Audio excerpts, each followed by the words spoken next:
बहुत साल हो चुके थे बेटे को अपना घर छोड़कर विदेश में बसे हुए। उन सालों में बूढ़ी माँ और ज्यादा बूढ़ी हो गई थी। 80 वर्ष की उम्र में सुमित्रा देवी की याददाश्त बहुत कमजोर होती जा रही थी। उन्हें चीजें याद नहीं रहती, लेकिन जो उन्हें हमेशा याद रहता वह था उनका बेटा। दिन हो या रात, एक पल भी ऐसा ना होता जब उन्हें अपने बेटे की याद ना किया हो। दूसरी तरफ बेटा था जो साल भर में कभी कभी अपने माँ को फोन कर लिया करता था और 1-2 मिनट से ज्यादा कभी भी बातें नहीं किया। फिर भी यह बूढ़ी माँ अपने बेटे का इंतजार करती रहती थी। कुछ दिन बाद बेटे का विदेश से फोन आया। हेलो हेलो, सुन रही हो ना माँ? अजय बोल रहा हूँ, तुम्हारा बेटा।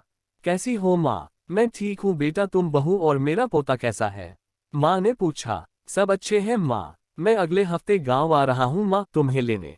अब हम सब साथ में ही अमेरिका में रहेंगे माँ। तुम्हारी बहू कह रही थी माँ को यहाँ पर लेकर आओ, बेचारी अकेली वहाँ परेशान होती होगी। बेटे ने कहा। माँ की बूढ़ी सूखी आंखें आंसुओं से भीग गई। उसके कमजोर शरीर के नस नस में खुशी की लहर दौड़ गई।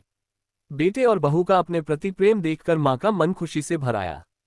बेटे ने आगे कहा, माँ तैयार रहना माँ, मुझे बस कुछ दिनों की छुट्टियां मिली है।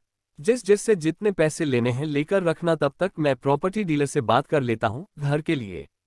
घर के लिए? माँ ने पूछा। हाँ माँ, गांव का घर हमें बेच देना पड़ेगा।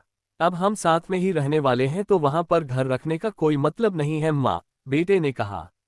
बुढ़ापे की वजह से ठीक से चलने में असक्षम माँ ने पूरे मोहल्ले में घूम घूम कर अपनी इस खुशखबरी को सबको सुनाया। सभी को खुशी हुई, सबको लगा माँ जी के आखिरी दिन अपने परिवार के साथ खुशी से बीत जाएंगे। घर वापस आकर माँ ने अपने घर के कोने कोने को ऐसे देखा जैसे वह अपने दूसरे बेटे को देख रही हो। देखे भी क्यों ना, उस घर को अपने बेटे से कम थोड़ी समझा था। अपने पति के साथ 55 साल यही तो बिताए थे, लेकिन अब मजबूर थी बुढ़ापे के आखिरी साल बेटे और बहू के साथ बिताना चाहती थी। दिल पर पत्थर रखकर घर बेचने के लिए माँ तैयार हो गई। आनन फानन में बेटे ने घर को आधे दामों पर बेच दिया। माँ ने ज्यादा नहीं, लेकिन जिन चीजों से दिल लगा था उन चीजों को समेटा और बेटे के साथ टैक्सी में बैठकर एयरपोर्ट के लिए चली गई। एयरपोर्ट पर आकर बेटे ने माँ से कहा, माँ तुम यहाँ बेंच पर बैठो, मैं सामान और बोर्डिंग पास की जांच करा कर आता हूँ। वहाँ वक्त लगता है और खड़ा रहना पड़ता है, तुम्हें तकलीफ होगी। तुम यही आराम करो। मैं यूं गया और यूं आया। माँ बेंच पर बैठ गई और बेटा अंदर चला गया। काफी समय हो गया बेटा वापस नहीं लौटा। माँ सोचने लगी, ज्यादा भीड़ होगी इसलिए देर लग रही होगी।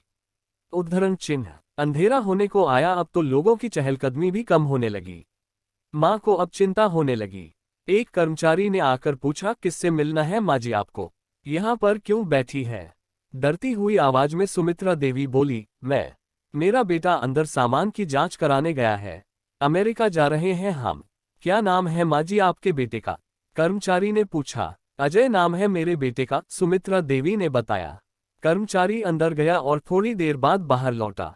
उसने सुमित्रा देवी से कहा, माँ जी अमेरिका जाने वाली फ्लाइट तो शाम में ही जा चुकी है और आपका बेटा भी उस फ्लाइट में बैठकर अमेरिका जा चुका है। अब आपके यहाँ बैठने का कोई मतलब नहीं है। आप भी अपने घर चली जाइए। क्या जा चुका है? और मैं घर जाऊं? घर? माँ की आंखों से आंसुओं के सैलाब उठने लगे। जैसे तैसे माँ घर पहुंची, जो अब उसका था ही नहीं, बिक चुका था। वो वही बरामदे में तुलसी के पास सो गई। घर के नए मालिक को उस पर दया आई तो एक कमरा किराए से उसको दे दिया। पेंशन के पैसों से खाना और किराए का बंदोबस्त हो जाता था।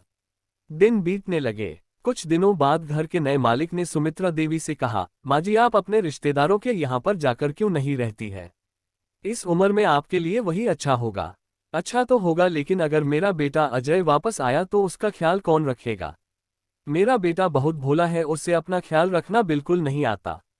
मैं कहीं नहीं जाऊंगी, क्या पता कब उसे मेरी जरूरत पड़ जाए।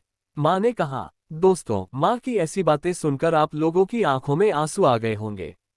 किसी ने सच ही कहा है, पूत कपूत हो सकता है लेकिन माता कभी कुमाता नहीं होती। दोस्तों, अपने माता पिता की जितनी हो सके उतनी सेवा करना। उनके साथ कभी बुरा बर्ताव मत करना।